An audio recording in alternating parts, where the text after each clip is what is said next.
ക്ഷേത്രത്തിൽ ചുറ്റുവിളക്ക് സമർപ്പിച്ചു. ചവറ കൊറ്റംകുളങ്ങര ദേവീക്ഷേത്രത്തിലാണ് ചുറ്റുവിളക്ക് സമർപ്പിച്ചത്. പുതുക്കാട് കോഴിത്തോട്ടത്ത് കുടുംബമാണ് സമർപ്പണം നടത്തിയത്. ചവറ കൊറ്റൻകുളങ്ങര ദേവീക്ഷേത്രത്തിലാണ് പുതുക്കാട് കോഴിത്തോടത്ത് വീട്ടിൽ കുടുംബാംഗങ്ങൾ ചുറ്റുവിളക്ക് സമർപ്പിച്ചത്. കുടുംബാംഗം ശ്രീദേവി പിള്ള ഭദ്രദീപം തെളിച്ച് ഉദ്ഘാടനം നിർവഹിച്ചു.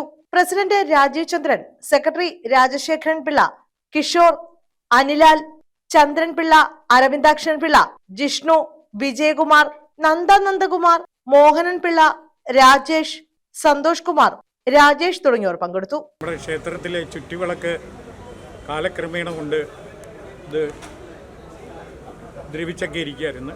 എന്തായാലും കോഴിത്തോടത്ത് വേണുള്ള ദൈവത്തിൻ്റെ അടുത്തും പറഞ്ഞപ്പോൾ അവരുടെ കോഴിത്തോടത്ത് കുടുംബക്കാരായിട്ട് ഈ ചുറ്റുവിളക്ക് ഭംഗിയായിട്ട് നിർവഹിച്ചു തരാമെന്ന് പറഞ്ഞു. ഇപ്പോൾ നമ്മൾ സ്റ്റീലിൻ്റെ ഫ്രെയിമിനകത്ത് പിത്തള വെച്ച് വളരെ ഐശ്വര്യമായ രീതിയിൽ ഈ ചുറ്റുവിളക്ക് നിർമ്മിച്ചു. ഏതാണ്ട് 2 ലക്ഷം രൂപയ്ക്കകത്തോളം ചിലവ് വരുന്ന രീതിയിലാണ് ഈ വർക്കുകളെല്ലാം ചെയ്തത്.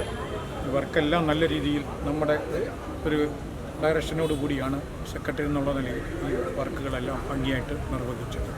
ഇനിയും ഒരുപാട് വികസന പ്രവർത്തനങ്ങൾ ക്ഷേത്രത്തിൽ വരുന്നുണ്ട്. കോഴിത്തോടത്തെ ഗായത്രി മഠത്തിൻ്റെ വകയായിട്ട് ഒരു വിളക്കും കടാവിളക്കും ഇവിടെ സ്ഥാപിച്ചു.